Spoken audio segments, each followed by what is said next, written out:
అసలు అందం అంటే ఏంటి? అది రూపమో, రంగో, అలంకారమో కాదు. ఏ ఒక్కరి జడ్జ్మెంటో, అభిప్రాయమో కాదు. ఒక కవి వర్ణనో, చిత్రకారుడి బొమ్మో కాదు. మరేంటది? అందమంటే గుణం. అమ్మాయి నయుండి చెప్తున్నా, I don't want people to call me beautiful. దాని బదులు నీది కష్టపడే తత్వం, నీలో కరుణ ఉంది, నీకు ధైర్యం ఎక్కువ, నువ్వు తెలివైన దానివంటే నాకు సంతోషం.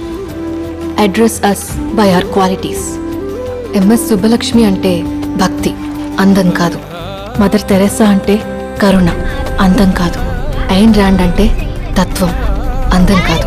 సరస్వతి అంటే విద్య, దుర్గా అంటే ధైర్యం, గౌరీ అంటే తపస్సు, లక్ష్మి అంటే శుభం.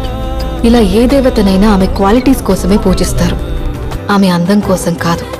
నీ గుణాలే నీ సంతకమవుతాయి, నీ అందం కాదు.